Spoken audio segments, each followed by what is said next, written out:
انسانوں کی عظیم اکثریت کیسی کیسی مشکلات کے ساتھ دوچار ہوتی ہے۔ عظیم اکثریت وہ ہے کہ جو کمر توڑ دینے والی مشقت کرنے کے باوجود 2 وقت پیٹ بھر کر کھانا نہیں کھا سکتی، جن کے بچوں کو علاج کی سہولت میسر نہیں، مشقت، محنت، تکلیف، نہ صرف محنت و مشقت، محنت و مشقت کے اعتبار سے تو ہم یہ کہہ سکتے ہیں کہ انسان بھی لدو اونٹ کے مانند ہے یا کولو کے بیل کے مانند ہے، لیکن حیوان اور انسان میں اس اعتبار سے بڑا فرق ہے۔ انسان میں احساسات، رنج، غم، صدمہ، کسی جانور کا بچہ جب جوان ہو گیا اب اس کے بعد وہ جانے اس کی زندگی علیحدہ ہے، والدین کی علیحدہ ہے، والدین بھی پتہ نہیں کوئی ان کا جوڑا ہے کہ نہیں مستقل۔ لیکن یہاں کیا ہوتا ہے؟ یہاں جس اولاد کو پالا پوسا، جنہیں اپنے جگر کے ٹکڑا سمجھ کر اور اپنا پیٹ کاٹ کر جن کو پالا ہے، اگر وہی بیٹا جوان ہو کر سینہ تان کر بات کرتا ہے، یا جیسا کہ آپ سنتے ہیں باپ پر ہاتھ اٹھا لیا ہے، ماں کو مار دیا ہے، قتل کر دیا ہے، جو صدمہ اس وقت انسان کو ہوتا ہے کیا کسی حیوان کو ہوتا ہے؟ یہ صدمات، یہ رنج و غم، قرآن مجید میں ایک پوری سورہ مبارکہ ہے اسی پر، جس کا مرکزی مضمون یہی ہے، لا اقسم بہذا البلد وانت حل بہذا البلد ووالد وما ولد لقد خلقنا الانسان فی کبد۔ میں جو ابتدائی قسمیں ہیں ان کو اس وقت تشریح نہیں کروں گا، اس لیے کہ وہ ہمارا اس وقت کا موضوع نہیں ہے۔ جس پر قسمیں کھائیں اللہ نے 3، لا اقسم بہذا البلد وانت حل بہذا البلد ووالد وما ولد، 3 قسمیں کھا کر بات کیا کہی؟ ہم نے انسان کو محنت اور مشقت ہی میں پیدا کیا ہے۔ محنت اور مشقت ہر انسان کا مقدر ہے۔ عام طور پر سمجھا یہ جاتا ہے کہ غریب لوگوں کے لیے یہ معاملہ ہے، نہیں، اصل میں محنت اور مشقت کی شکلیں مختلف ہیں۔ کوئی شخص دفتر میں بیٹھا ہوا مشقت کر رہا ہے، کسی کی ذہنی مشقت زیادہ ہے، کسی کی جسمانی مشقت زیادہ ہے۔ یہ جسمانی مشقت والا جو ہے تھک ہار کر رات کو سوتا ہے تو صبح کی خبر لائے گا، وہ پوری طرح ٹانگیں پھیلا کر سوتا ہے۔ اور یہ جو ذہنی مشقت کرنے والے ہیں، لمبی لمبی کاروں میں چلنے والے اور بڑے بڑے محلوں میں رہنے والے، ایئر کنڈیشنڈ آفیسز اور بنگلوں میں رہنے والے، ان کی راتوں کی نیند حرام ہو جاتی ہے۔ ان کو جو مسائل درپیش ہوتے ہیں، انہیں جو صدمے ہوتے ہیں، انہیں جو فرسٹریشنز ہوتی ہیں، یہ نقصان ہو گیا ہے، یہ معاملہ ہو گیا ہے، فلاں نے یہ کر دیا ہے، فلاں پرابلم پیدا ہو گیا ہے، یہ ساری چیزیں جو ہیں یہ اس غریب مزدور کے لیے نہیں ہوتی۔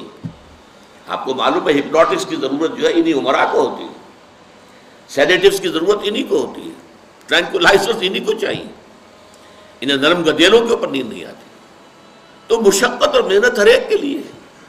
صدمہ، غالب نے بہت خوب کہا تھا، قید حیات و بند غم اصل میں دونوں ایک ہیں۔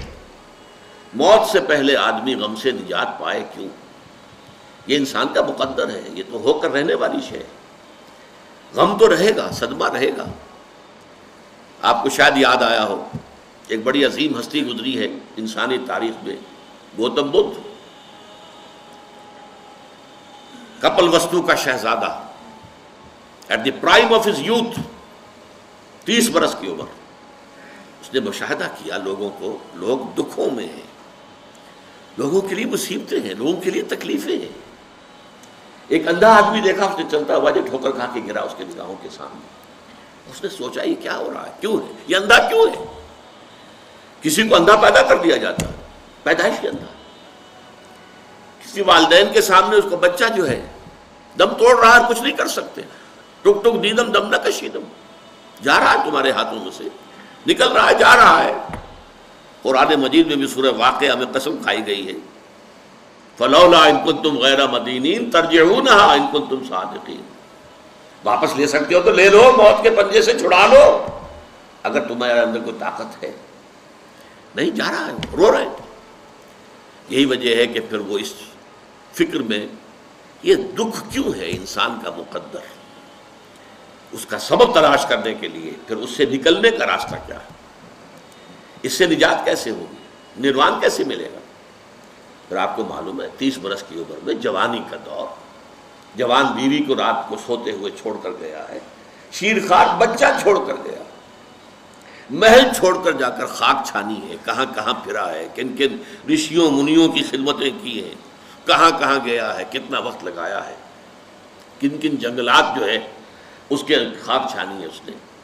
بہرحال اسے کیا ملا کیا نہیں ملا یہ میں اس سے بحث نہیں کرتا، اس لیے کہ ظاہر بات ہے کہ وہ حضرت مسیح علیہ السلام سے بھی قبل کی شخصیت ہے، اور اکثر لوگوں کی تعلیمات بگڑ گئی ہیں۔ حضرت مسیح علیہ السلام کی تعلیمات اگر قرآن مجید ہمیں نہ بتائے تو ہمیں کیسے معلوم ہو کہ ان کی اصل تعلیم کیا تھی؟ عیسائی جس مسیح کو ماننے والے ہیں اس مسیح کو تو ہم نہیں مانتے، اللہ کا بیٹا تو ہم نہیں مانتے، لیکن اگر قرآن مجید واضح نہ کرتا تو ہمیں کیسے معلوم ہوگا؟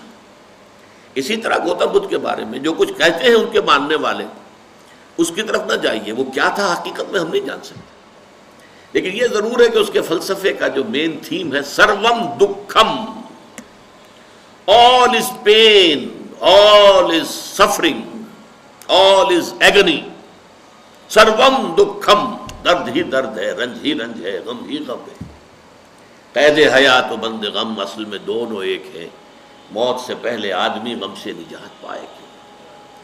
لیکن اس اعتبار سے اگر آپ غور کریں گے تو چلیے انسان حیوانات کی صف میں آ گیا بس، لیکن نہیں، انسان کی ہیومن ٹریجڈی کا نقطہ عروج بالکل ایک اور ہے۔ مرنے کے بعد پھر اٹھایا جائے گا، پھر جواب طلبی ہوگی، کیا کرتے رہے زندگی بھر؟ تم نے حقیقت کو پہچاننے کی کوشش کی؟ تم نے حق پر چلنے کی کوشش کی؟ یا تم نے ظلم کیے، زیادتیاں کی، ناانصافیاں کی؟ آؤ حساب دو۔ حیوان سے یہ محاسبہ نہیں ہے، نباتات اور حیوانات اس سے بری ہے، انسان ہے۔ اس پر بھی ایک سورت ہے قرآن مجید کی، سورۃ الانشقاق، یا ایھا الانسان انک کادح الی ربک کدحا فملاقیہ، اے انسان تیرا معاملہ یہ ہے تو مشقت پر مشقت جھیل کر، تکلیفیں پر تکلیفیں برداشت کر کے پھر ایک دن اپنے پروردگار کے حضور میں حاضر ہوگا جواب دہی کے لیے۔ ثم لتحسبن بما تعملون، حضور کی ایک خطبے میں جو الفاظ آتے ہیں، واللہ لتموتن کما تنامون، خدا کی قسم تم سب مرو گے جیسے کہ ہر روز شام کو سو جاتے ہو، رات کو سو جاتے ہو، یہ نیند بھی موت کی بہن ہے۔ ثم لتبعثن کما تستيقظون، لیکن پھر جیسے روزانہ صبح بیدار ہوتے ہو ایسے ہی ایک صبح قیامت آئے گی کہ سب اٹھا لیے جاؤ۔ ثم لتحسبن بما تعملون، پھر تمہارا محاسبہ ہوگا، that grand accountability، وہ مسئولیت عظیم، پوری زندگی کا حساب، چھوٹی سی چھوٹی باتیں۔ وَمَنْ يَعْمَلْ مِثْقَالَ ذَرَّةٍ خَيْرًا يَرَهُ وَمَنْ يَعْمَلْ مِثْقَالَ ذَرَّةٍ شَرًّا يَرَهُ، ذرے کی ہم وزن نیکی ہوگی وہ بھی سامنے پاؤ گے، اور ذرے کی ہم وزن بدی ہوگی وہ بھی سامنے پاؤ گے۔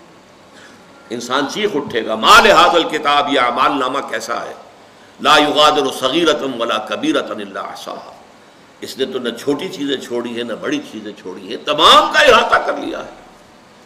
وہ محاسبہ ہوگا، اور اس کے بعد جزا و سزا کے فیصلے ہوں گے، بہت مبارک ہوں گے، خوش قسمت ہوں گے وہ لوگ جو جنت کی طرف بھیج دیے جائیں۔